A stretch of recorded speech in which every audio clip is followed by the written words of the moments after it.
সম্পদ মানুষকে সুখী করতে পারে না। প্রকৃত সুখ লুকিয়ে থাকে মানুষের অন্তরে।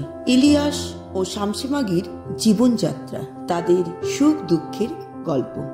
নমস্কার শ্রোতা বন্ধুরা ও আমার স্নেহের ছাত্রছাত্রীরা, আমার গল্প বলি শোনো চ্যানেলে সবাইকে স্বাগত। গল্প বলি শোনো, গল্প শোনার এক আদর্শ ঠিকানা। আজকের গল্প রাশিয়ান লেখক লিও তলস্তয়ের লেখা ইলিয়াস। শুরু করছি আজকের গল্প ইলিয়াস। লিও তলস্তয় বিশ্ব সাহিত্যের অন্যতম কথাশিল্পী লিও তলস্তয় 1828 খ্রিস্টাব্দের 9 সেপ্টেম্বর রাশিয়ার তুলা প্রদেশে তিনি জন্মগ্রহণ করেন। বাড়িতেই তার প্রাথমিক শিক্ষা শুরু হয়। 1844 খ্রিস্টাব্দে আইন এবং প্রাচ্যদেশীয় ভাষা শিক্ষার জন্য কাজন বিশ্ববিদ্যালয়ে ভর্তি হন। মাঝপথে পড়াশোনা অসমাপ্ত রেখে কৃষি কাজ শেখার জন্য বাবার জমিদারিতে ফিরে আসেন। প্রথাগত শিক্ষা গ্রহণ না করলেও নিজের চেষ্টায় গ্রিক, আরবি, লাতিন, ইংরেজি প্রভৃতি ভাষায় দক্ষতা অর্জন করেন।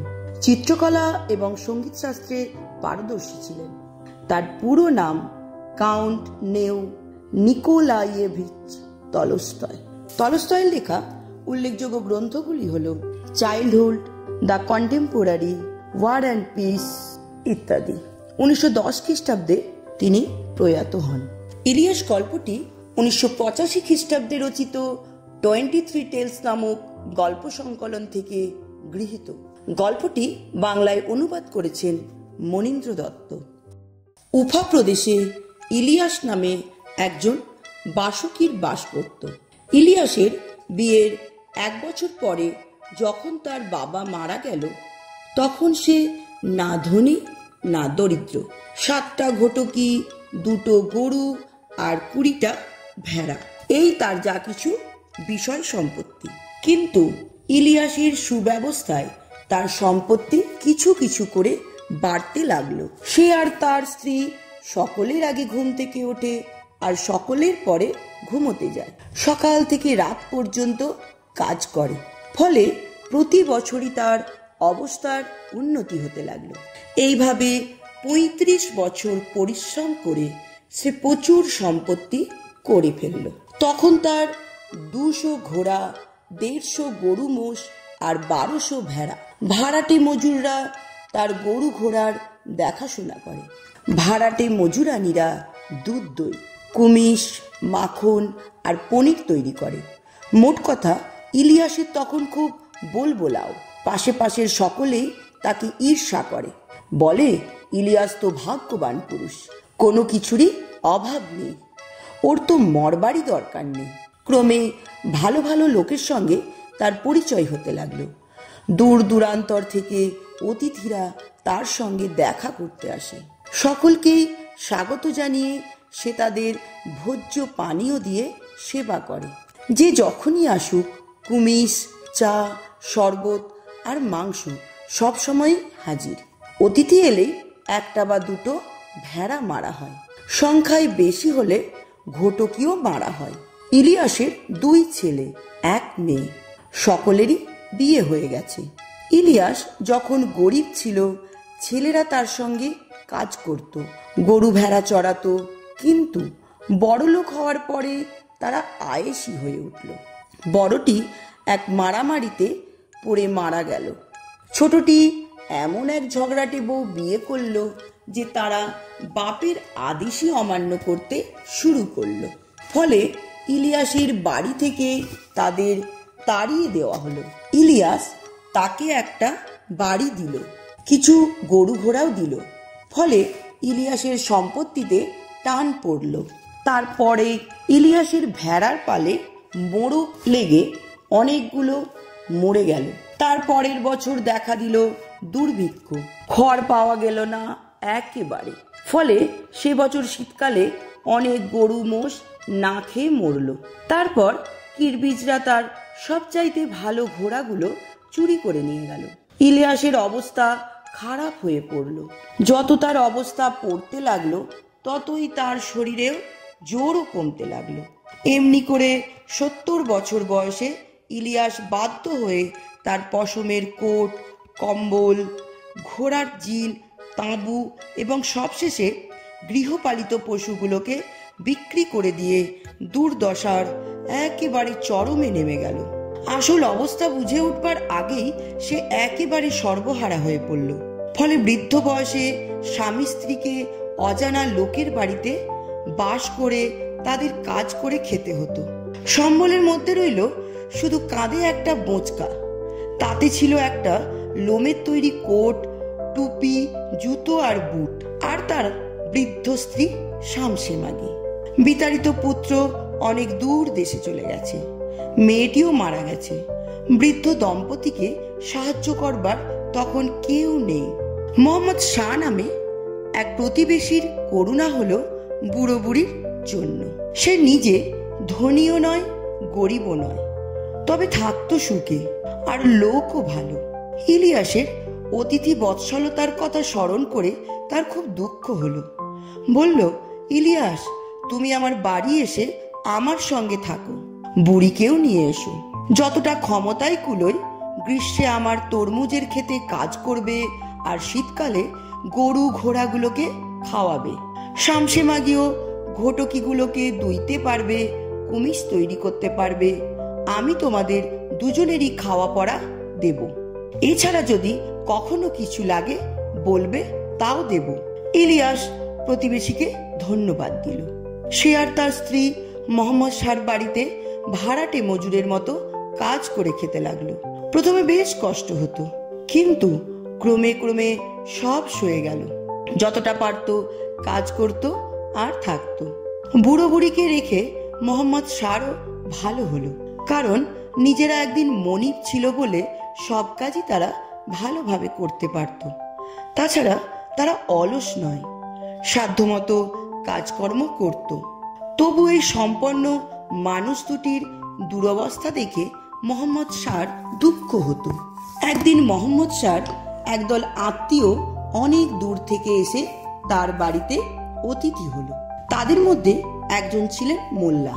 মোহাম্মদ শাহ ইলিয়াসকে একটি ভেড়া এনে মারতে বলল। ইলিয়াস তার চামড়া ছাড়িয়ে সেদ্ধ করে অতিথিদের কাছে পাঠিয়ে দিল। অতিথিরা খাওয়া দাওয়া করলো, চা খেলো, তারপর কুমিশে হাত দিল। মেঝেই কম্বলের উপরে পাতা কুশনে গৃহস্বামীর সঙ্গে বসে অতিথিরা বাটি থেকে কুমিশ পান করতে করতে গল্প করছিল। এমন সময় কাজ শেষ করে ইলিয়াস দরজার পাশ দিয়ে যাচ্ছিল। তাকে দেখতে দেখতে মোহাম্মদ শাহ অতিথিদের বলল, দরজার পাশ দিয়ে যে বুড়ো মানুষটি চলে গেল, তাকে আপনারা লক্ষ্য করেছেন কি? একজন বলল, আমি তাকে দেখিনি, কিন্তু ওর মধ্যে বিশেষ করে দেখবার কিছু আছে নাকি? বিশেষত্ব এই যে এক সময় সেও এই তল্লাটের সবচেয়ে ধনী ছিল, নাম ইলিয়াস। নামটা আপনারা হয়তো শুনে থাকবেন। অতিথি বলল, নিশ্চয়ই, না শোনবার জো কি? লোকটিকে কখনো চোখে দেখিনি, কিন্তু তার সুনাম ছড়িয়েছিল বহু দূর। অথচ আজ তার কিছু নেই। আমার কাছে মজুরের মতো থাকে, আর তার স্ত্রী আমার ঘটকিদের দুধ দই। অতিথি সবিস্ময়ে জিভ দিয়ে চুকচুক শব্দ করল। ঘাড় নাড়তে নাড়তে বলল, সত্যি, ভাগ্য যেন চাকার মতো ঘোরে। একজন উপরে ওঠে তো আর একজন তলায় পড়ে যায়। আহা, বলুন তো, বুড়ো লোকটা এখন নিশ্চয়ই খুব বিষণ্ণ। কি জানি, খুব চুপচাপ আর শান্ত হয়ে থাকে, কাজও করে ভালো। অতিথি বলল, লোকটির সঙ্গে একটু কথা বলতে পারি কি? জীবন সম্পর্কে ওকে কিছু জিজ্ঞাসা করতে চাই আমি। গৃহস্বামী বলল, নিশ্চয়ই পারেন। তারপর তাঁবুর বাইরে গিয়ে ডাকলো, বাবাই, একবার এদিকে এসো তো, তোমার বুড়িকেও সঙ্গে নিয়ে এসো, আমাদের সঙ্গে একটু কুমিশ পান করবে। ইলিয়াস আর তার স্ত্রী এলো। ইলিয়াস অতিথি ও গৃহস্বামীকে নমস্কার করল, প্রার্থনা করল, তারপর দরজার পাশে এক কোণে বসল। তার স্ত্রী পর্দার আড়ালে গিয়ে কর্ত্রীর পাশে বসল। ইলিয়াসকে এক বাটি কুমিজ দেওয়া হলো। সে আবার অতিথি ও গৃহস্বামীকে মাথা নিচু করে নমস্কার করল এবং একটু খেয়ে বাকিটা নামিয়ে রাখল। অতিথি তাকে জিজ্ঞাসা করল, আচ্ছা বাবাই, আমাদের দেখে তোমার অতীত জীবনের সুখ সমৃদ্ধির কথা স্মরণ করে এবং এখনকার দুরবস্থার কথা ভেবে কি খুব কষ্ট হচ্ছে?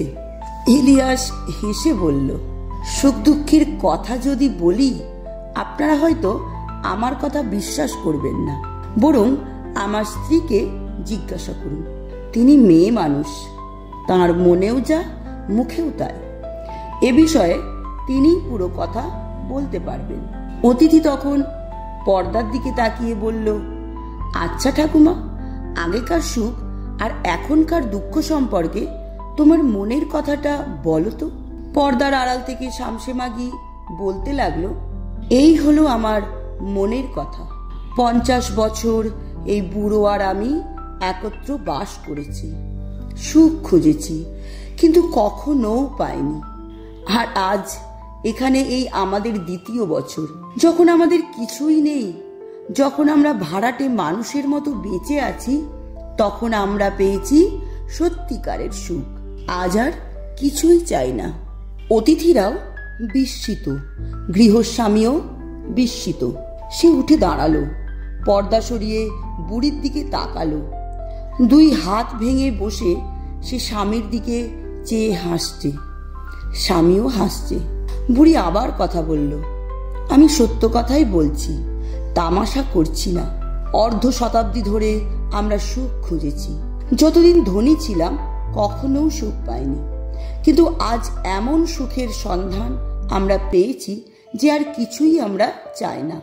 কিন্তু এখন কিসে তোমাদের সুখ হচ্ছে? বলছি, যখন ধনী ছিলাম, বুড়োর বা আমার এক মুহূর্তের জন্য শান্তি ছিল না। কথা বলবার সময় নেই, অন্তরের কথা ভাববার সময় নেই, ঈশ্বরের কাছে প্রার্থনা করবার সময় নেই, দুশ্চিন্তারও অন্ত ছিল না। হয়তো অতিথিরা এলেন, এক দুশ্চিন্তা, কাকে কি খেতে দিই, কি উপহার দিই যাতে লোকে নিন্দা না করে। আবার অতিথিরা চলে গেলে মজুরদের দিকে নজর দিতে হয়। তারা যেমন কম খেটে বেশি খেতেই ব্যস্ত, তেমনি আমরাও নিজেদের স্বার্থে তাদের উপর কড়া নজর রাখি। সেও তো পাপ। অন্যদিকে দুশ্চিন্তা, এই বুঝি নেকড়েতে ঘোড়ার বাচ্চা ও গরুর বাছুরটা নিয়ে গেল, কিংবা চোর এসে ঘোড়াগুলোই নিয়ে সরে পড়ল। রাতে ঘুমোতে গেলাম, কিন্তু ঘুমোবার উপায় নেই। মনে দুশ্চিন্তা, ভেরি বুঝি ছানাগুলোকে চেপে মেরে ফেলল, ফলে সারা রাত ঘুমই ছিল না। একটা দুশ্চিন্তা পেরোতেই আর একটা এসে মাথা চাড়া দিত। শীতের জন্য যথেষ্ট খড় মজুদ আছে তো। এছাড়া বুড়োর সঙ্গে মতবিরোধ ছিল। সে হয়তো বলল, এটা এভাবে করা হোক, আমি বললাম অন্যরকম, ফলে ঝগড়া। সেও তো পাপ। কাজেই এক দুশ্চিন্তা থেকে আর এক দুশ্চিন্তায়, এক পাপ থেকে আর এক পাপে দিন কাটত। সুখী জীবন কাকে বলে কোনোদিন বুঝিনি। আর এখন বুড়ো আর আমি একসঙ্গে সকালে উঠি, দুটো সুখ শান্তির কথা বলি, ঝগড়াও কিছু নেই, দুশ্চিন্তাও কিছু নেই। আমাদের একমাত্র কাজ প্রভুর সেবা করা। যতটা খাটতে পারি স্বেচ্ছাই খাটি। কাজে প্রভুর কাজে আমাদের লাভ বই লোকসান নেই। বাড়িতে এলেই খাবার ও কুমিজ পাই। শীতকালে গরম হবার জন্য লোমের কোট আছে, জ্বালানি আছে। আত্মার কথা আলোচনা করবার বা ভাববার মতো সময় আছে। সময় আছে ঈশ্বরের কাছে প্রার্থনা করবার। 50 বছর ধরে সুখ খুঁজে খুঁজে এতদিনে পেয়েছি। অতিথিরা হেসে উঠল, কিন্তু ইলিয়াস বলল, বন্ধুগণ হাসবেন না, এটা তামাশা নয়, এটাই মানুষের জীবন। আমার স্ত্রী আর আমি অবুঝ ছিলাম, তাই সম্পত্তি হারিয়ে কেঁদেছিলাম, কিন্তু ঈশ্বর আমাদের কাছে সত্যকে উন্মুক্ত করেছেন। আর সে কথা যে আমরা আপনাদের বললাম তা ফুর্তির জন্য নয়, আপনাদের কল্যাণের জন্য। তখন মোল্লা বললেন, এটা খুবই জ্ঞানের কথা। ইলিয়াস যা বলল সবই সত্য, এবং পবিত্র গ্রন্থে লেখা আছে। শুনে অতিথিরা ভাবতে বসল। গল্পটির পাঠ এখানেই শেষ হলো। এটি সিবিএসই নবম শ্রেণীর পাঠ্য। আশা করি ছাত্রছাত্রীদের কাজে লাগবে। আর আমার শ্রোতা বন্ধুদের উদ্দেশ্যে ভালো লাগলে একটা লাইক, আর পরবর্তী গল্প শোনার জন্য অবশ্যই সাবস্ক্রাইব করবেন। আর আপনাদের মতামত আমার কাছে অতি মূল্যবান, তাই একটি কমেন্ট করতে ভুলবেন না। সঙ্গে থাকুন, শুনতে থাকুন। ধন্যবাদ।